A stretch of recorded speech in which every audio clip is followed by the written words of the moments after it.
Te Anau to Dunedin, State Highway versus Southern Scenic Route. Who wouldn't want to take the scenic way? Aman and I were disappointed to realize that Ajay, Minnie and Amit wouldn't. We'd been outvoted. It took all of our persuasive skills to convince the others. Minnie heard the word gemstone and changed sides.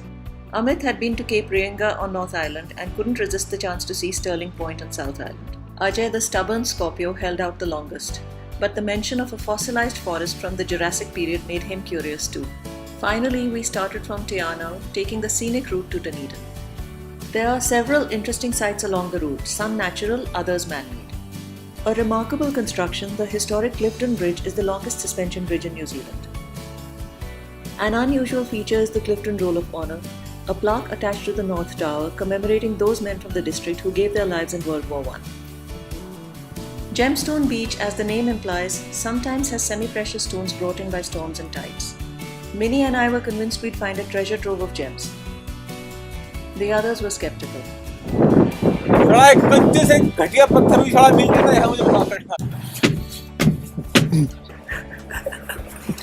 अपना computer काट ले काम कर ले अपना काम क्यों नहीं कर रहा तू पापा काम कर सकते हैं क्या वीडियो रिकॉर्ड कर रहा है कंचे से पत्थर वाली आगे statement Aman passed the time by defeating a monstrous seaweed with his trusty wood saber. Our next stop was Bluff, one of the oldest European settlements and the southernmost town on South Island. We had the customary photos taken near the international signpost at Stirling Point, the southern end of State Highway 1. Sadly, New Delhi does not feature on the post.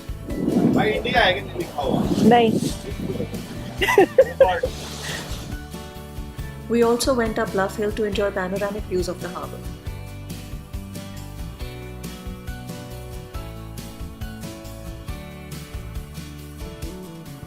The map on the summit of Bluff Hill is made from polished norite, also called bluff granite.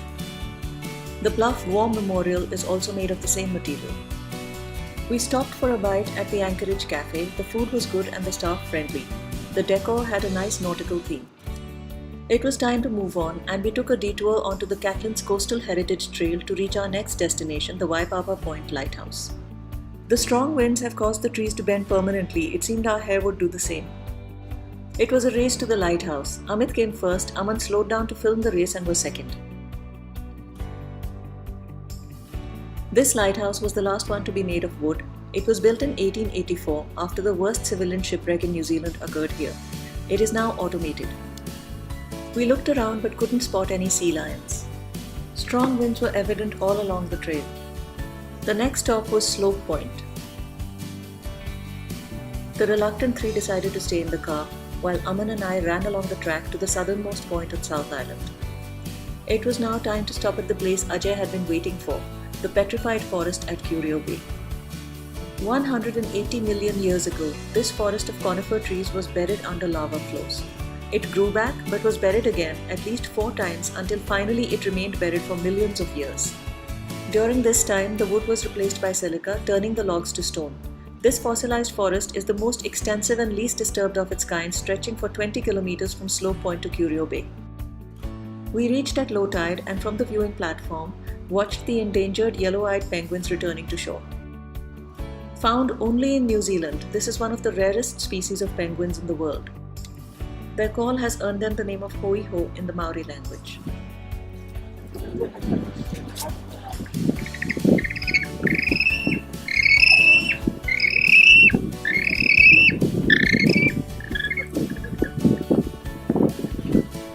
Separated by a campground lies Porpoise Bay, home to Hector's dolphins, another endangered species found only in New Zealand.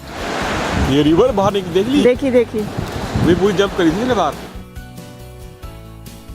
There it's just going there are two they're coming towards the shore.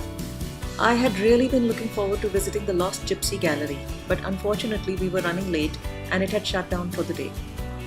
We amused ourselves by looking around outside. I definitely hope to visit here next time.